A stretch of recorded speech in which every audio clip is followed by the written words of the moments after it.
নমস্কার বন্ধুরা, আজ আমি আপনাদেরকে দেখাতে যাচ্ছি মশারি নিচে কাপড় না থাকলে কাপড় কিভাবে লাগায়। আমার সেই টিপসটা আপনারা শুরু থেকে শেষ পর্যন্ত দেখার অনুরোধ রইল। তো চলুন বন্ধুরা, দেরি না করে এখন আমার ভিডিওটা শুরু করি।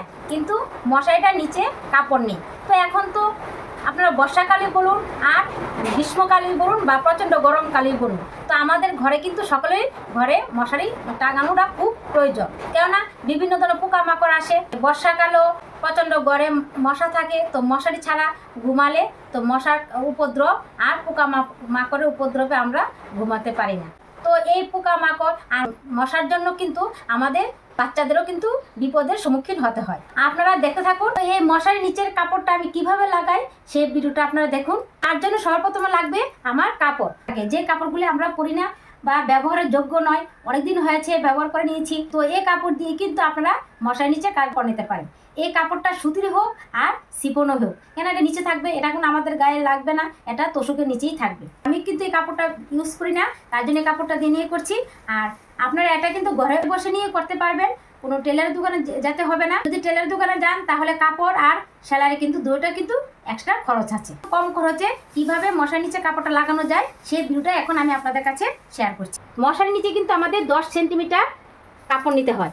10 সেন্টিমিটার নিয়েছি, উপরে সেলাই করব আর নিচে মুহুরি বাঁধতে হবে। তো আমার তো এই শাড়িটা তো মুহুরি বাঁধতে হবে না, কেননা পাইপটা আমি নিচ্ছি, তাহলে এটা সেলাই করতে হবে না।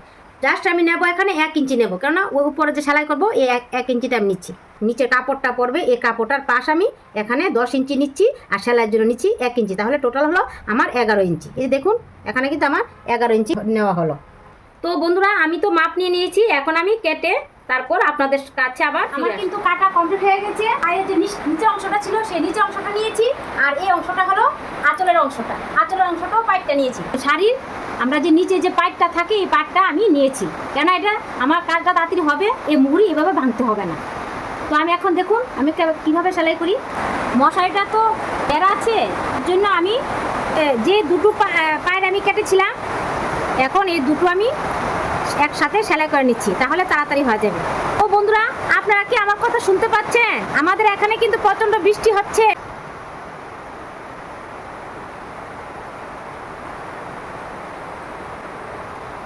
দুটো টুকরো বের করেছিলাম, এই দুটো টুকরো কাপড় আমার সেলাই করা কমপ্লিট হয়ে গেছে। এখন আমি মশারির মধ্যে সেলাই করে নিচ্ছি। যাদের বাড়িতে মেশিন আছে তারা মেশিনে করে নিতে পারেন, আর যাদের বাড়িতে মেশিন নেই তারা কিন্তু আমার মতন এভাবে হাতে সেলাই করে নিতে পারেন। হাতে সেলাই করলেও কিন্তু মেশিনের মতন কাজ করে, সুন্দর করে ছোটো ছোটো করে সেলাই করলে মেশিনের মতনই কাজ করে।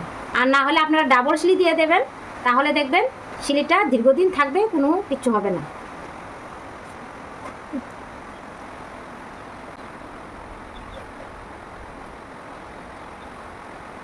কেননা বিরুটা তো আমি পুরোটা মশারি সেলাই করতে করতে কিন্তু বিরুটা লং হয়ে যাবে, তার জন্য আমি পুরোটা মশারি সেলাই করে আবার ফিরে আসছি। মশারির মধ্যে পুরোটা কাপড় লাগানো কমপ্লিট হয়ে গেছে।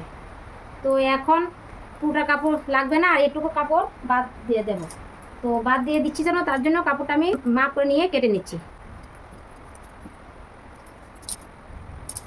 এখন এই দুটো কাপড় একসঙ্গে সেলাই করে নিচ্ছি। সব কিছু তো বলা সম্ভব নয়, তো আমার ভিডিওটা দেখে আপনারা বুঝে নিন।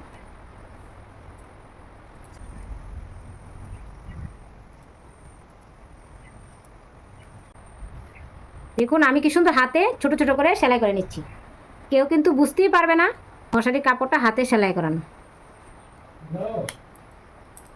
দেখুন জোড়া দেওয়া কমপ্লিট হয়ে গেছে, বাকি অংশটা রয়েছে, এটা আমি এখন সেলাই করে নিচ্ছি।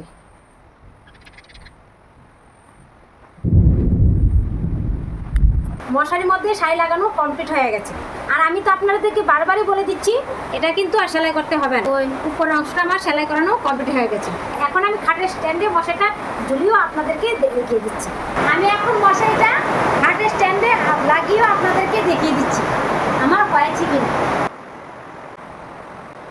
বন্ধুরা, হয়ে গেল তো আমাদের ফেলে দেওয়া শাড়ি দিয়ে মশারি, এরকম যাদের ঘরে পুরনো মশারি আছে, ছোট মশারি, মশারি নিচে কাপড় নেই, তো কাপড় লাগানোটা হয়ে গেল। তো এই কাজটা কিন্তু আমি করেছি ফেলে দেওয়া শাড়ি দিয়ে। বন্ধুরা, আজ তো প্রচণ্ড বৃষ্টি, তো আমার কথা শোনা যাচ্ছে কিনা তাও বুঝতে পারছি না। তো বৃষ্টির দিনে কিন্তু এসব কাজ করতে মজাই আলাদা। তো তো আপনারা যখন চতুর্দিকে এখন বৃষ্টি হচ্ছে বর্ষাকাল, তো বৃষ্টির দিনে বসে বসে এই কাজগুলো করে নেবেন, আপনাদের মনও খুশি থাকবে আর ঘরও সুন্দর আলো উজ্জ্বল হবে আর টাকার খরচও বেঁচে যাবে।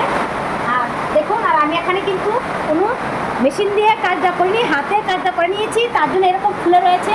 তো আপনারা যদি মেশিন দিয়ে কাজটা করেন তাহলে কিন্তু এরকম ফুলে থাকবে না, কাজটা কিন্তু আরও সুন্দর হবে। তো যাদের বাড়িতে মেশিন নেই তারা কিন্তু এভাবে আমার মতো হাতে কাজটা করে নেবে, তাহলে দেখবেন খুব সুন্দর হবে। বন্ধুরা, ছেলেদের শাড়ি দিয়ে যে মশারি নিচে কাপড়টা লাগালাম সেই দিকটা খুব সুন্দর হলো না?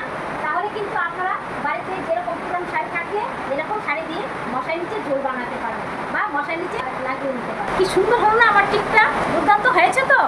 হলে কিন্তু অবশ্যই কমেন্টের মাধ্যমে জানাবেন, জানালে আমি খুশি হব আর আমার ভিডিও বানাতেও খুব উৎসাহিত হবে।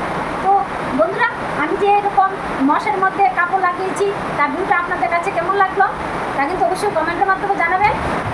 ভালো লাগলে লাইক শেয়ার করবেন, আর হ্যাঁ, আমার এই ছোট্ট চ্যানেলটাকে সাবস্ক্রাইব করতে আপনারা ভুলবেন না।